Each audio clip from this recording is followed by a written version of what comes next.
Ladies and gentlemen, it is time for more recaps. We are in Croatia, in Zagreb, and it's the Grand Chess Tour, a tournament of 10 players. Well, actually, kind of 11, because the first 3 days are rapid, 3 games every single day, and the last 2 days are Blitz. And for the Blitz, Garry Kasparov, yes, you heard that right, will be playing. The rapid portion will be played by Ivan Saric, I believe the #1 ranked Croatian in the world.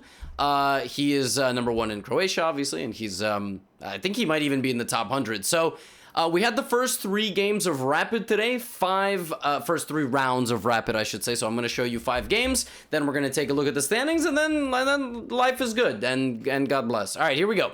So, first game, Vishy Anand. The legend, Tiger of Madras, has not played a chess tournament in 1.5 years. He's playing against the young and very powerful Super Grandmaster, newly minted, Jordan van Foreest, and we have something known as the Taimanov Sicilian. This is a super aggressive variation for black, although it does have some positional tendencies, but that goes all out the window because Vishy pops off with the move g4, and the whole point of g4 is that in many lines, you play bishop to e3, and actually straight up just advance these pieces. Now, if black goes knight to f6, that walks directly into g5. This g5 move is something that white wants, but actually not right away, because knight e4, and curse-splat, and you get forked in the center of the board. Both your horses teamed up, and this is very bad. So, but that's the long-term idea of g4. Now, the players begin the mad dash for castling. We have a trade of knights, b5 played by Jordan, long castles from Vishy. Bishop b7, king b1, always a useful move, defending everything over there. And now here comes g5. Knight h5, and actually you would think that Jordan's not really going to have a chance to castle now because he's obviously trying to create some attack. But actually, bishop g4, he actually just straight up, he castles anyway. Now, here Vishy plays a gangster move. This one pawn move, actually, I think is the only move that isn't just straight up bad for white. I mean, the Sicilian is like that. It's on a knife's edge, but it's a very nice move. It's not like a tactic or anything, but you're more than welcome to try to pause here and find it. The move is e5. You look at that, you go, I don't know, what? How is that impressive? The bishop is blocked, yeah, but the move e5 along with g5 completely shuts down the f-pawn from moving, which ultimately shuts down the entire structure, which ultimately gives me a dominant central presence, which also shuts out your bishop. And my intentions are very clear. I want to take, I want to go here, I want to go here. So you got to move your knight out of the way, and I know that you're going to move your knight out of the way, so I'm going to play h4. Like, with the move e5 comes h4, and with the move h4 comes h5. Vishy Anand is attacking the kid, all right? He's attacking the child. And beating kids is fine in chess. In chess terms, it's completely fine. Bishop a6, knight g3, a4, f4. I mean, everybody's rolling. Everybody's coming to the party. Have a real... System of a Down? No? Don't copyright strike me. Do I get in trouble for singing the lyrics of a song? Well, there's only one way to find out. If you're seeing this right now, I'm still alive and well. I haven't been captured by the copyright gods. Now, Van Foreest has arrived on b3. In fact, he has actually arrived at the airport first. And there is a difficult thing here to do for Vishy. What does he take with or does he push? Now, computer move c3. Allow the take and umbrella pawn. Hide underneath the pawn. If a3, b4. Double umbrella pawn. And the king is safe. But Vishy is a human. He is not Stockfish 14 released yesterday, not a plug. He does it like this. The problem is now black can create some very annoying counterplay, but it's a rapid game, 25 minutes. So knight f5 is played and Vishy continues to go full steam ahead. The thing is that actually here computer after queen b7, queen b5 with the idea to always be able to come in here to check the king and not allow the rook and the queen to move. Computer gives black some advantage, but it's very difficult to just leave that pawn on g6. So Jordan tries to do something about it, and he takes everything. But now queen to h2. And by the way, this queen in front of rook idea, if we go back like 6-7 moves, none of this was possible until this h pawn moved up. And look at every Vishy move. Look at that. He did everything he could to ensure that at some point there would be this passage. And now he is threatening queen to h7 mate. If rook f7, queen h8 mate. Only move, run the king. Now we have knight takes f5. Sacrificing a knight. If you take with the g-pawn, you try to get away. No, no, no, no, no. Come back and get mated. And if you take with the e-pawn, which is what Jordan did in the game, then queen h7. However, knight f5 is losing for Vishy. If Jordan had found rook to h8. Now, he didn't, I am like certain he didn't miss this move. He must have missed something in the calculation. So here, knight d6 check has to be played. Bishop takes, e takes.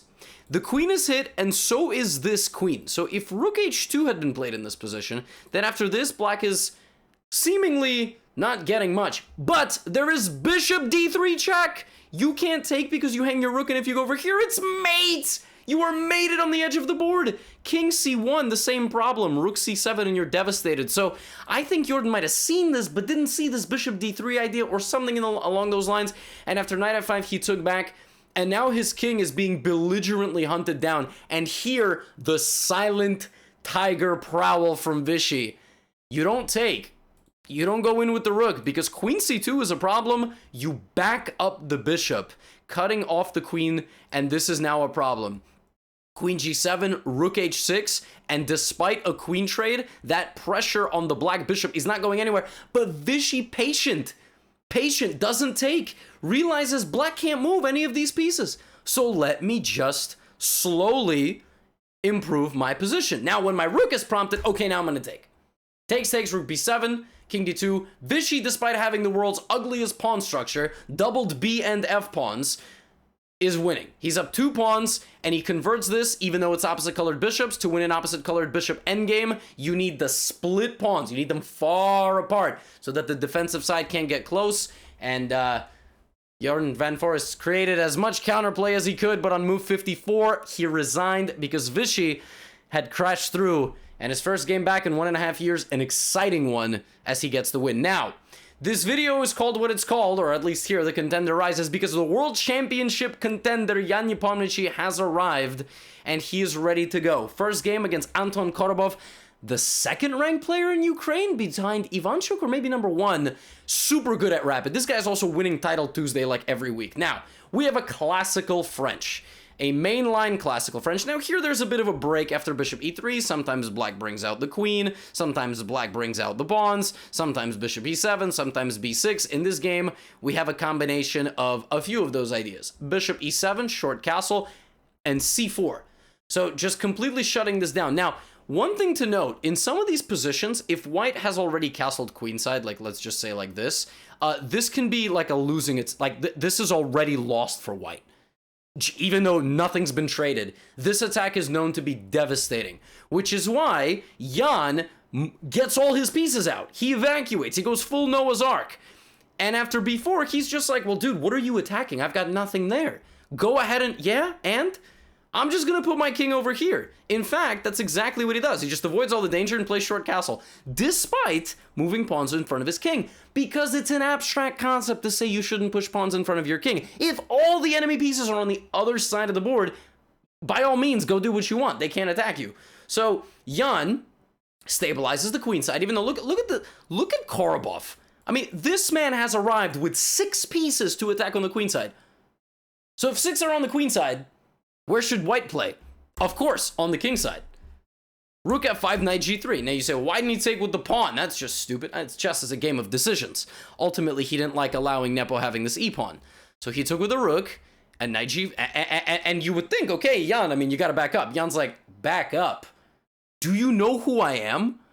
Knight takes e6. Now, you shouldn't act like that in like a nightclub or, you know, a traffic circle. If they say back up, you should probably back up. On a chessboard, though, full steam ahead, green light for Mr. Nepomniachtchi. Knight takes d4, counter shot from Korobov, looking to sacrifice back to stabilize, and he does. The problem is that he's still got 4 pieces on the A and the B files. So Jan plays queen to g4. King f7, and here Jan plays the quiet king h1, because what that does is it frees up GNF files for the future, and there is no way for black to check the king and get back. But he plays king h1. Korobov says, whatever you can do, I can do better. I am running. Bishop e1, rerouting to h4. Queen b5. Let me bring my rook. My rook has not moved in 30 moves. Rook d1. d4 here. Trying to break in the center so that the c-pawn becomes passing. But that gives white time. Knight to g3.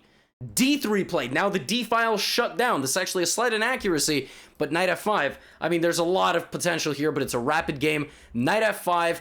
And now a big decision from Korobov. 1, 2, 3, 4, 5. Which square does he move his king?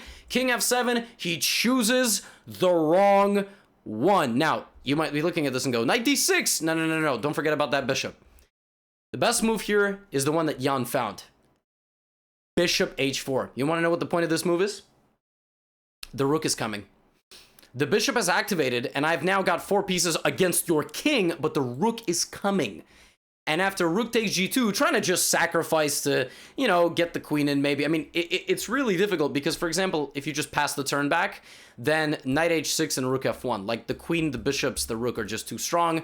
And actually, that's exactly how the game ended. Knight takes h6, and Korobov just resigned because after this, this bishop cuts off the king's escape. The king should have escaped while it had the chance. But once this happens, knight h6, knockout blow is landed, Korobov resigns, piece sacrifice in a locked complex game. Nepo navigates the waters better than his opponent. Now, I also would like to show you this game because a lot of people complain that I don't show MVL when he wins. And if that's the case, I'm very sorry. MVL is an exceptional player. I do not mean to, for some reason, only show games that he loses. So on that note, let's take a look at this MVL game. A Caro Khan. d4, d5, Vishy choosing bishop f5. The Gotham Caro Khan course, link is in the description, advocates for c5 at the top level. We usually see bishop f5. Now, we have what's known as the short variation with knight f3, bishop e2, and castles. c5 tries to break in the center. It used to be the main line, but after bishop e3, it's been known that white has some pressure, although Vishy goes queen b6, and later ends up taking this pawn on b2. Oftentimes, this pawn is just known as the poison pawn, because it just invites absolute hell upon earth back at you with rook b1, knight b5, knight c7. This has been played before, and I believe actually by MVL himself. MVL had this versus Fabiano Caruana. I made a video called The Greatest Winning Streak in Chess History or something along those lines. Best winning streak of all time. Well, Fabiano had the white pieces in that game versus MVL. MVL has the white pieces now versus Anand. We have a trade in the center and bishop b4, and this has all been played before, like all of this. And basically, black's point is as follows. I've traded pieces, me have extra pawn, me have lacking development, but me have extra pawn, but you have some initiative, but me have extra pawn. Okay, so h4. Of course, you leave a super GM unattended. You know, you can't leave like babies unattended for too long or animals, but if you leave a super GM unattended, they're going to play h4. So you got to have an h4 proof car or an h4 proof house or chessboard. Now, both players play h4, h5. You say, why is he playing h4? He's playing h4 actually, he has a reason. g4. Like, the bishop can get trapped if you're not careful, right? So he plays h4 and then he trades. And how do you beat one of the greatest chess players of all time, Viswanathan? How do you beat him in a position where you are down a pawn and he's on the verge of stabilizing? You need every single move to not just create threads, but improve your position. So first, c4. Now, tough decision from Vishy. The thing is, if he takes, he just activates more of MVL's pieces. If he goes here, well, now I have a target, right? Now I have a target. Now, how do you beat one of the greatest chess players of all time from a slightly better position? c5. MVL sacrifices a second pawn, and he doesn't go for the pawn back immediately. He goes for the pawn on a7, as well as this. Now, here, the task for Anand is very difficult. It's very difficult. Like, he's got to choose which pawn he'll give back to stabilize. The computer here chooses knight to e7 or rook h6. There is a slight difference with rook h6 first. And it's the fact that if rook a7 is played, rook e6 is just in time. And if I try to defend this, and I kick out your rook, and if the thing is, if you can't trade with me because you're down material, if you come back, then, oh, that's actually a mouse slip, this. and that's it. My rooks are behind my pawns. Choo-choo train, baby. C4, D3, C3, D2.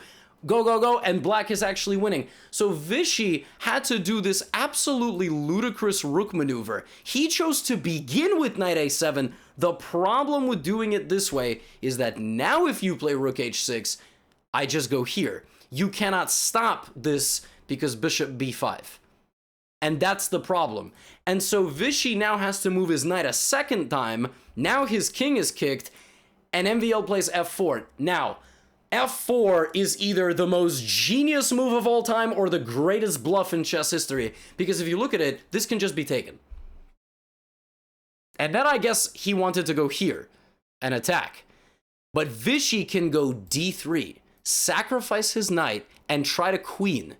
And he'll get, I mean, he'll end up ultimately queening, the bishop comes off, and this is apparently holdable for black.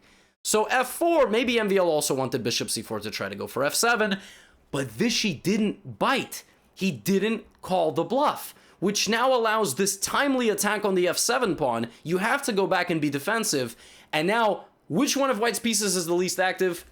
Ding, ding, ding. And we are on the way. We are on the way. Vishy goes d3, but the problem is that now I can sacrifice.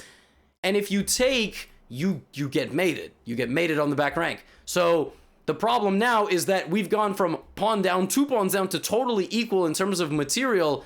And now MVL is up a pawn. From -2 to +1, a 3-pawn swing. And now he's got to simplify the position the right way. He does by trading off 1 pair of rooks and knight for bishop. And this is winning because of his a-pawn. It's winning, let me show you how. Well, first you got to offer the trade of rooks to kick out the rook. Obviously, black cannot trade rooks with you. You constantly advance your pawn, and it's a balancing act of advancing your pawn and making sure the black king is deflected away from the defense of the other pawns. So now that the king is completely passive, you play king to b5 and rook d3. And even though for a moment you will lose your pawn, this king has ventured far. Well, actually, rook, that would just be impossible because rook a3 is made. But let's say this. The king has just gone too far. And in the effort of stopping the a-pawn as the decoy, I get around and I am rummaging through your cupboards. I am going to steal all the Oreos that you have. All right, so king e7 and it's game over, and MVL wins a very nice game. Now, this video is named what it's named because of Mr. Nepomniachtchi. And I am actually going to, you know what? I lied. I'm going to show that game last. I'm going to have an interlude game. I want to focus on Mr. Saric. I want to focus on the Croatian man. Now, he's Ivan Saric R because that means that he's only playing the rapid. Remember, he's switching with Kasparov for the Blitz. Now, this is his game versus Anish Giri. This was a very long game. This was an e4, e5 with obviously some deep maneuvering. I'm going to go to move 14 because actually Anish plays this very aggressive g5 idea, and move 14 was the first moment in the game they actually traded any pieces. So, what is going on? Well, Anish gave away his light squared bishop, right? And this knight dominates this bishop. This bishop is never going to get back into the game. Anish has advanced his pawns, but it's not clear where he's going to castle. In fact, I would argue that castling this way is really bad because you are under tremendous pressure here. Like, it looks like you don't want to castle where you've pushed your pawns, but actually, ironically, that's exactly where you want to castle since your rook is protecting this rook. There's no source of infiltration. Good luck ever getting attacked here. But to his credit, Saric's just like, I'm going to go and attack you. King h7, and he plays b5. Anish trades rooks first, and then moves his knight out of the way, and he's ready with the move c6. Takes, bishop b3, and Saric actually gets rid of this knight. The thing is, if Saric doesn't get rid of this knight, that knight is going to land on f4 in the future, and this would be devastating. Now, let's just be very clear, there's a bishop hanging here, so that would need to be taken care of first. But by the way, even this, with like queen and knight coming in, very dangerous position for white. But, you know, this would get taken care of, and then this knight will come to f4. So he trades, and he trades again, and we have an endgame. We have an endgame that is pretty balanced, but optically just looks really nice for white. No, for black, because this bishop is the worst bishop of all time. Doubled F pawns aren't impressing anybody. I don't know where any of these pawns are going. The one thing that white has is the active rook. The one thing that white has is the fact that that rook has big dreams, right? And can potentially go and beat up some pawns over here, knight b3, d4, etc. While this bishop is terrible, it's kind of glued to the knight. And if white can create a break in the center, white will have chances. Now, I'm going to fast forward 8 moves, because that's exactly when that break happened. Otherwise, nothing happened. Okay? Now, oh, there it is. So d4. And suddenly it's like, wait a minute, what happened to this optically looking good endgame for white? All of a sudden, white's got everything. White's playing... oh my gosh, the endgame looked optically good for black. Gotham, hello? I don't actually call myself Gotham. Bishop b4. Wait a minute. Whoa. Is Anish losing everything here? What is going on? Takes. King f7. If you play rook c6, you gotta be really careful which pawns you trade in rook endgames. So Saric gets out of the checks, rook d1. And Anish is like, if you take c6, I'm gonna take d4. You can't do anything. Saric's is like, dude, I got pawns. Like, let's go. Takes, king e7. Now my rook is glued here forever. Wait a second. How did this happen? How did we go from Anish Giri having a pleasant endgame to down a pawn with the h-pawn falling and 3 connected pawns for Saric? And this is winning. You bring the king to the back rank, you defend your weakness. How is Saric going to do this? By sacrificing the f4 pawn for the e6 pawn. That's his idea. Now, Giri doesn't want that, but now, d5. Anytime you have a dominant advantage in an endgame, there's always a breakthrough. Almost always some sort of breakthrough where you give and you get. And after this, despite it being very temporarily equal in terms of material, the quality of the pawns is not the same. All right? One is Xenia and one is TJ Maxx. All right? Let's be very clear. h4, e7, rook e2, rook a6, king moves back. Whoa, actually, how are we winning this? How are we winning this? Make a queen. Rook h7. Wait. Whoa. Wait, but that king and the pawn are super close. Is it? How do we win this? We got to bring the king. Pawn comes up, we got to bring the king. Now, the pawn can't go by itself. It needs supervision. King c5, d3, king c4. Just in time. King and pawn versus king and rook is a draw sometimes. But not in this case. Very, very rare situations where it can be a draw, but also rare situations where you need to play a very precise way to win. Ivan Saric defeating Anish Giri, and that will bring me to the final game that I wanted to show you. I didn't want to stuff us full of Nepo games. Let's end with a Nepo game. Nepo won a really nice game versus Kasparov. Well, let's see. He plays in English versus Mamedjarov. Mamedjarov, also a guy who only needs one invite. Yo, Shach, we're going to be partying at this club. Drinks on us, you can dance all night, free food. He's not gonna, you don't have to convince, he'll be there. He'll be there. All right? Now, this game has a trade of central pawns. Jan gets castled, and brings the rook. We have rook b8. Now, you're not really threatening to go b5 because of this, but what he wants is he wants this move to attack this, and then, as he guards c6, he wants to advance his queenside pawns. There you go. Now, the problem with playing... Oh, look, he, by the way, completely advanced his pawns. Now, the problem with playing the way he's playing this is that after the move f4, his knight is uncomfortable on both of these squares. If it goes to c6, it is completely unstable, and I can take and then play e5, and you're going to lose one of the knights, as they're both under attack. If you go here, isn't queen d6 a problem? Well, clearly, Shach, he thought that he would go b4, attacking this knight. That makes sense. The knight is under attack. The knight's got to move. Nope. Danger levels. Okay. Takes. Would be... Wait, but then there's a bishop hanging. Whoa. So what does Jan want? Oh, Jan want... Oh,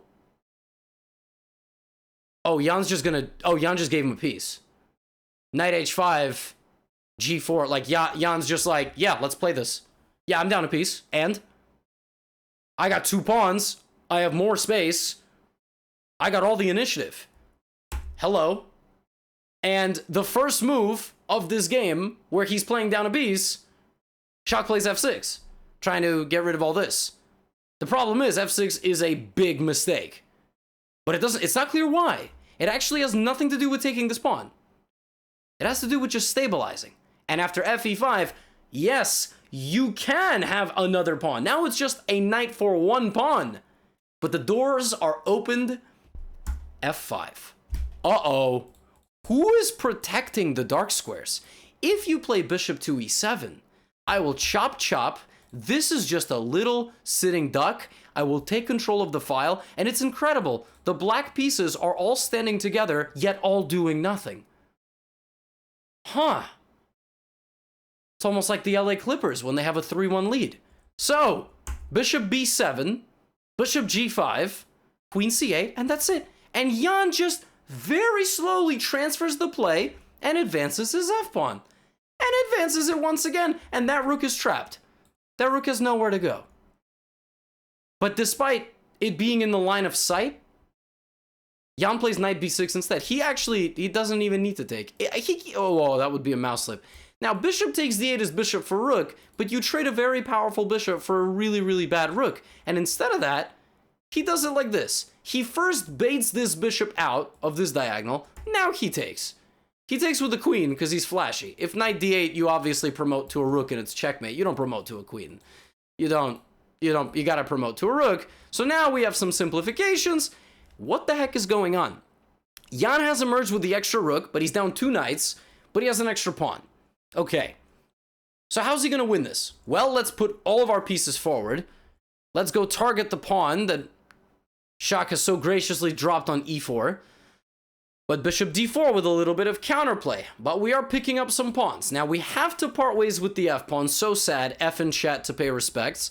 But we've doubled the rooks on the 7th rank. Now, we are very much in this position, threatening to take. We are. I would like to give you a rook. I would like to get 2 knights. I'm up 2 pawns. I'm completely winning. So, Shak says no thank you. Check here, and rook comes back to b7. The king has been deflected a square away from the center. Knight jumps to e4, rook to b8. A timely move, getting a simplification. Now I've got an x-ray of your pieces. I take on f8, and I go to a8. This endgame is completely winning for white. Why? 2 extra pawns. That's it. And in this position, Shak resigned. Well, he was in time trouble, so he blundered a knight. But let's say he had played like this, for example. Yeah, that does nothing about this. It's just the a-pawn.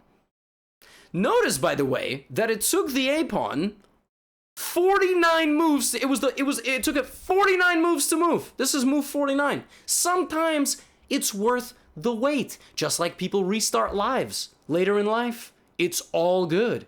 Life has unexpected twists and turns. Sometimes it takes you 49 years to rediscover a passion or discover yourself. That a-pawn found itself on the 49th move, and all it had to do was move once. And black ended up resigning. Now, Jan wins 2 explosive games with the white pieces, and it's actually funny, folks. Our standings, I mean, obviously, Jan's in first place. Now, you say, how do you get 5 points? Well, the rapid counts double. So a win is 2 points, a draw is 1, a loss is 0, because 0 times 2 is 0. Welcome to GothamChess Recaps. Anando! Hey, Vishy Anand up top. Big tie there with 3 points. Van Foreest and Giri, okay, they have 2, but a win gives them 4 points, so... Anyway, first day of the Croatia Grand Chess Tour is over. A chess tournament with some very compelling names, and it's gonna be some very exciting chess. And obviously, Garry will come back for the Blitz. So, hope you enjoyed as always, ladies and gentlemen. Let me know who your early favorites are to win it. Who do you think will win, and who do you want to win? And I will see you tomorrow for the second day of the recap. Take care. Get out of here.